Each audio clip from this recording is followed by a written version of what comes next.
अस्सलामुअलैकुम वरहमतुल्लाहि वबरकातुहू। मैं हाफिज़ मोहम्मद अहमद आपको इस्लामिक थाट्स के प्लेटफॉर्म की तरफ से खुशामदीद कहता हूँ।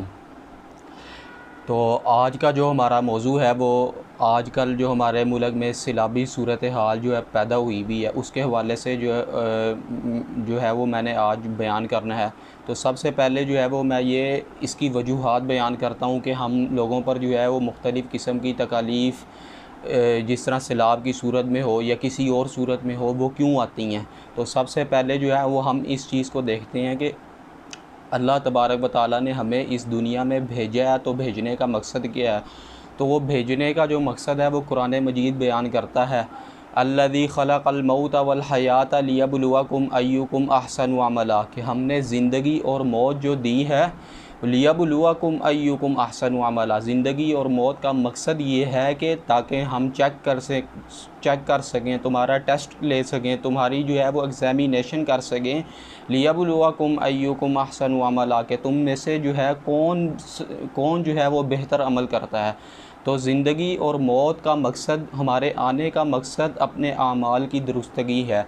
तो मुसीबतें जो हैं वो, मुसीबत आने की जो सबसे बड़ी वजह है वो एक वजह यह भी है कि इंसान जो है वो आमाल से लापरवाह हो जाए, अल्लाह ताला की इबादत से लापरवाह हो जाए, अल्लाह के अहकाम से लापरवाह हो जाए। इस वजह से भी इंसान पर जो है वो मुसीबतें आती हैं। और एक नेक आदमी जो अमाल कर रहा है, नेक काम कर रहा है, यानी कि अल्लाह की इबादत कर रहा है, अल्लाह के अहकाम बजा ला रहा है, उस पर भी मुसीबतें आती हैं। जैसे अम्बिया अलैहिमुस्सलातु वस्सलाम पर मुसीबतें आई, उन पर तकालीफ़ आई। वो तो मासूम थे, गुनाहों से पाक थे, लेकिन उसके बावजूद उन पर जो है वो मुसीबतें आई, तकालीफ़ आई, परेशानियाँ आई। उसका क्या मकसद होता है, ताकि अल्लाह तबारक व तआला जो है वो उनको जो है वो दुनिया में तकालीफ़ दे दे और आखिरत की तकालीफ़ जो हैं वो उनसे हटा दी जाती हैं। वो तो उसका मकसद ये होता है। तो कुरान मजीद ने तकालीफ़ मुख्तलिफ़ बयान की हैं कि हम जो है वो इनको इस तरह आज़माएँगे। कुरान मजीद की सूरत में सूरह बकरा में आता है, वला नबलुवन्नकुम बिशैइन मिनल खौफ़ि वल जूइ व नक्सिम मिनल अमवालि वल अनफुसि वस्समरात, वला नबलुवन्नकुम, हम तुम्हें ज़रूर ज़रूर आज़माएँगे, बिशैइन मिनल खौफ़ से, जूइ भूख से, माल से, माल की ज़्यादती, माल की कसरत देकर आज़माएँगे, रिज़्क़ की तंगी देकर आज़माएँगे। माल की ज़्यादती के इस सूरत में कि हमने इसको माल दी है कि ये जो है वो अल्लाह के रास्ते में जो है वो ख़र्च करता है कि नहीं करता। रिज़्क़ की तंगी देकर जो है वो आज़माएँगे, खौफ देकर आज़माएँगे। और मिनल खौफ़ि वल जूइ व नक्सिम मिनल अमवालि वल अनफुसी, और उसके नफस पर जो है वो मुख्तलिफ़ किस्म की आज़माइशें, मुख्तलिफ़ किस्म की जो है वो रिस्ट्रिक्शंस, यानी कि उसके नफस पर, उसकी जान पर जो है ये काम तुमने करना है, ये काम नहीं करना, उसकी नफस पर जो है वो मुख्तलिफ़ किस्म की रिस्ट्रिक्शंस लगा कर जो है वो आज़माएँगे। फिर एंड पे फरमाया वबश्शिरिस साबिरीन, और बशारत हो सब्र करने वालों के लिए। तो अल्लाह तबारक व तआला ने यहाँ पर बशारत दी है जो लोग सब्र करते हैं। दूसरी जगह पर कुरान मजीद में इरशाद आया, या अय्युहल्लज़ीना आमनुस्तईनु बिस्सब्रि वस्सलाह, नमाज और सब्र के ज़रिए जो है वो अल्लाह से मदद मांगो। तो यहाँ पर जो है वो मुख्तलिफ़ किस्म की आज़माइश जो हैं वो बताई जा रही हैं कि ये आज़माइश जो हैं वो आएंगी। हम तुम्हारा जो है वो इस आज़माइश से जो है वो तुम्हारा जो है वो इम्तिहान लेंगे, तुम्हें चेक करेंगे। तो आज़माइशें क्यों आती हैं, इसकी भी वजह कुरान मजीद ने बता दी। ज़हर अल फ़साद, कुरान मजीद में इरशाद है, ज़हर अल फ़साद फ़िल अर्ज़ि फ़िल बर्रि वल बहरि बिमा कसबत अयदिन नास, कि इंसान के हाथों का दिया हुआ जो कमाया हुआ माल है उसकी वजह से इंसान के ऊपर जो है वो मुख्तलिफ़ किस्म की तकालीफ़ आती हैं। आमाल की दुरुस्तगी नहीं है, अल्लाह ताला की इबादत नहीं कर रहा, अल्लाह के हकाम बजा नहीं ला रहा। इबादत हमने जो है वो दीन को एक हद तक जो है वो महदूद कर दिया, इबादत तक, नमाज़ पढ़ ली, रोज़ा रख लिया, बस यही चीज़ें हैं इबादत में आ गई।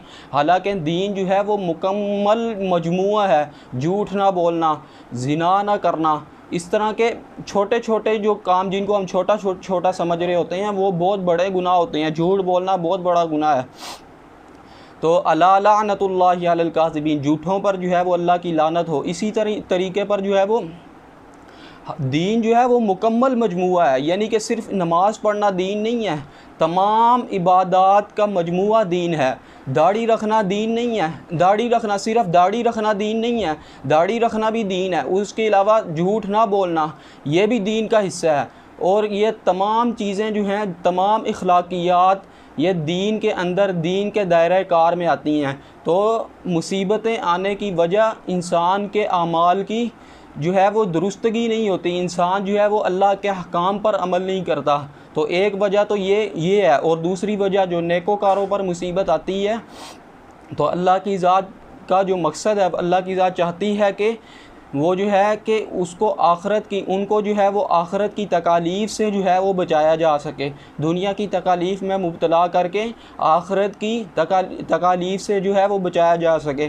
जिस तरह आप सल्लल्लाहु अलैहि वसल्लम ने इरशाद फरमाया, ला आइशा इल्लल आखिरा, यानी कि ऐश नहीं है, सिर्फ़ आखरत की ऐश है। दुनिया की ऐश वक्ती है जो काफ़र को जो है वो नसीब होती है। इसी तरह जो है वो हदीस मुबारक में आते हैं, अद्दुनिया सिजनुल मुमिनी व जन्नतुल काफिर, दुनिया जो है वो मुसलमान के लिए कैद खाना और काफिर के लिए जन्नत है। इसी तरह जो आजकल जो सैलाब की सूरत हाल इस मुल्क में आई हुई है, अल्लाह तबारक व तआला से दुआ करते हैं कि इस उम्मत पर जो ये आफत आई हुई है, इस आफत को जो है वो दूर करे और अल्लाह तबारक व तआला जो है वो इस उम्मत मुस्लिमा को जो है वो सही रास्ते पर जो है वो गामज़न करे। और ये जो तकालीफ़ जो आ रही हैं, इनकी जो भी वजूहात हैं, उस पर जो है वो उन तकालीफ़ उन जो जिस तरह जो है वो तकालीफ़ आ रही हैं, उन तकालीफ़ को दूर कर।